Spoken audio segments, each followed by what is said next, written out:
welcome to the fifth episode of Coffee at the Campfire. And today we are talking to Morgane. Hello, Morgane. Hello. Thank you for having me. Thank you for joining us. Where are you joining exactly? London?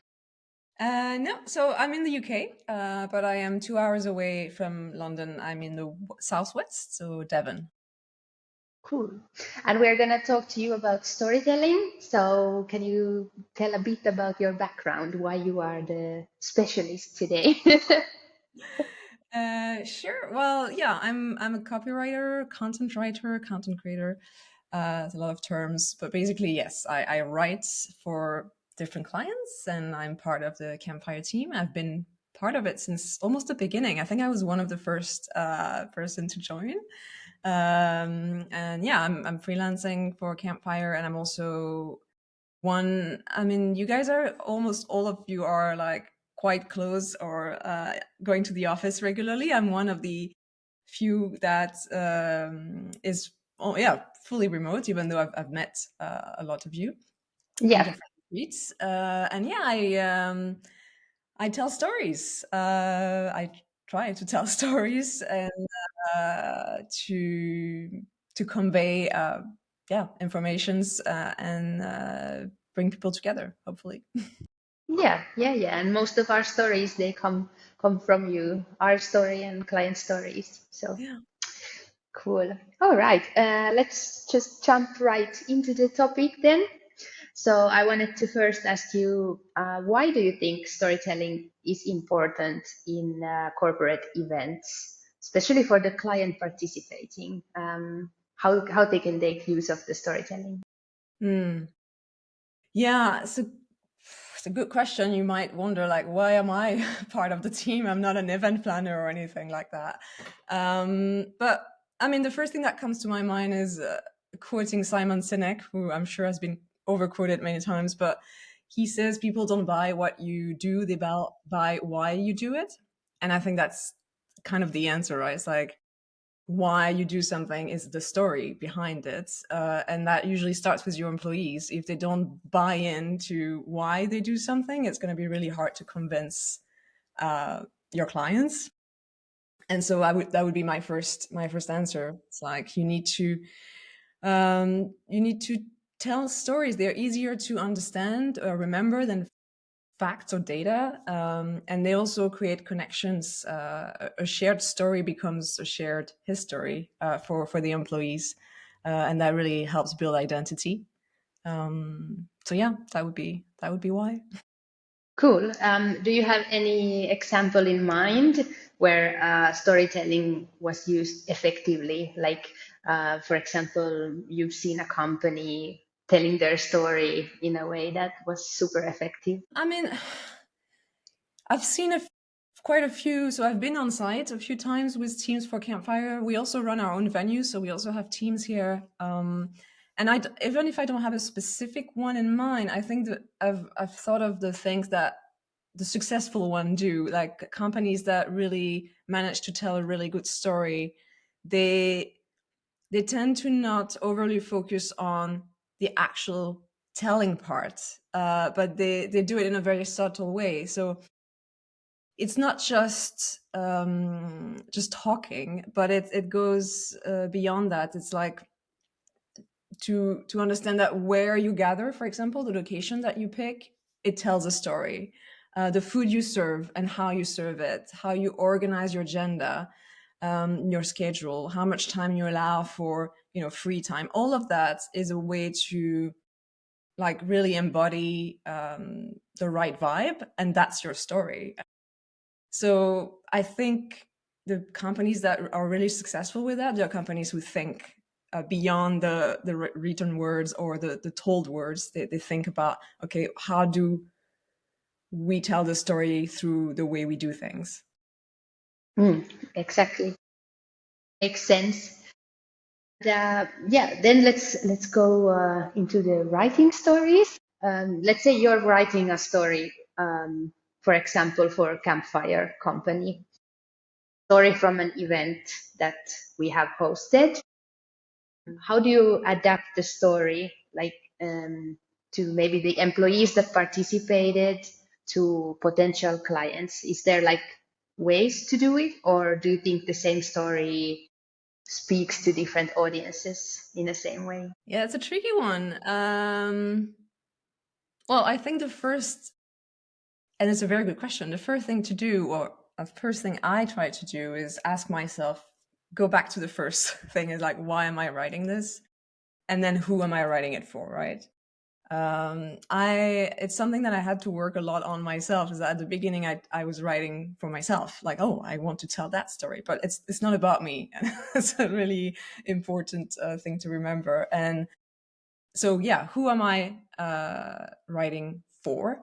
And put myself in the shoes of these people as much as I can, obviously, and try to think of what do they care about, what motivates them, what challenges them, what are they scared about, like why did they go on this retreat, and what is the goal they try to achieve, and how did we, Campfire, help them do that. And so it's a lot of like kind of like almost like peeling an onion of instead of just going, oh yeah, it was a great retreat, and just write that.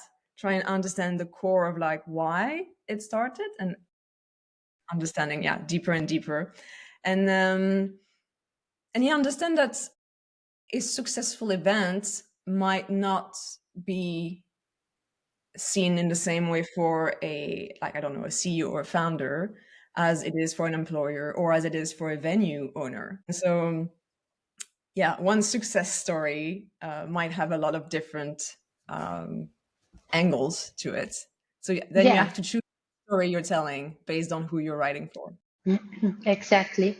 And then, of course, we work in the corporate world, so there's a lot of like factual information.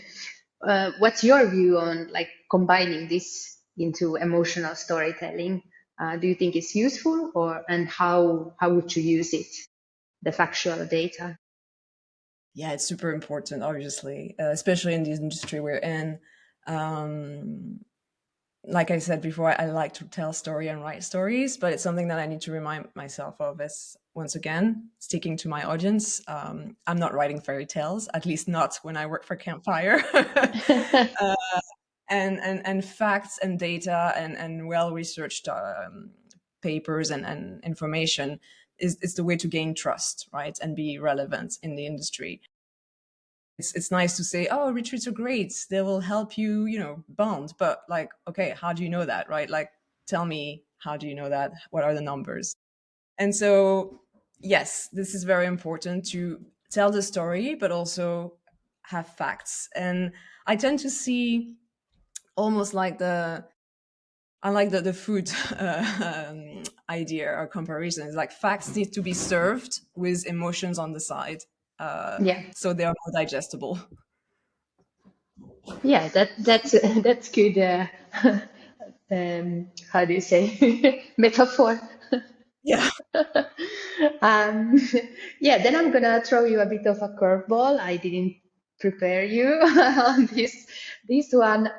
But how would you feel in a situation that company that's values and mission is like completely opposite to yours, and they would ask you to tell their story, or take the project on of telling Yeah, a story of a company like this? How would you feel? that is such an interesting question. I mean, I guess it depends if it's like very, very bad, like if we're thinking like illegal things and stuff, um, then that would absolutely be a no. It's a very interesting question. I mean, I need to be able to remove myself from the work the client want to get, but I'll be honest, I'm quite an emotional person.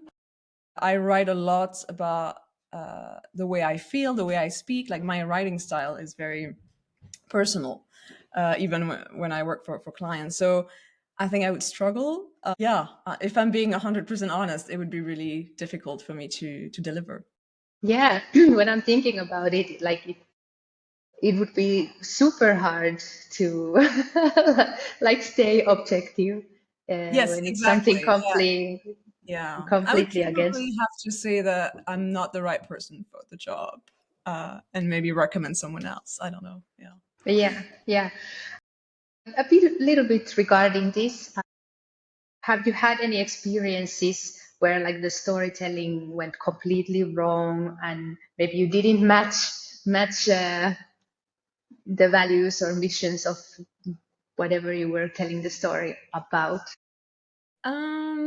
I so not with Campfire, but I had another client in the past where I was hired to do something, create an identity and a story and a tone of voice. And at first, it worked really well, and then something that I noticed, and it happens to a lot of people, is that it's their baby, it's their company, and it's really hard for them to kind of let go of how they would do it, and it's really hard to delegate, right? And so they did this thing where they hired me to do this, but then the more they looked at it, the more they're like, oh, I don't know, I would not have said it like that. And so then they tried to change a little bit and a little bit and a little bit, and in the end it completely lost its, right, it wasn't my work, it wasn't their work, it was kind of like a mix, and it just, and in a way we didn't manage to meet in the middle, which is rare. Usually you rewrite, you make sure that you understand what the person wants, but in that at that time it just didn't work, and in the end it was quite, it had lost a lot of like its power and its meaning. And yeah, that's a shame when both parties are not able to, the person who wants the work done doesn't know how to, let go and delegate, but also probably I failed to truly understand what they wanted. But yeah, that happens. Yeah, yeah. I feel like in these situations, the whole story lost its personality, kind of. Yeah, exactly. And then it becomes very, very bland, and it doesn't really have any personality anymore. Yeah. Exactly, exactly. Yeah. Then we are already in the last question, and I wanted to ask a tip for like storytellers out there. Let's say that you would be preparing for storytelling project on like imagined company, their annual conference, like Mhm. yearly get together for the whole company. Like, what would be the first steps you would take when you start a project like this? The most important few steps. Well, sorry if I'm repeating myself, but I guess once again, I would go back to the why. So the purpose of the event. It's like, why are we gathering? What are we trying to accomplish? What's the goal?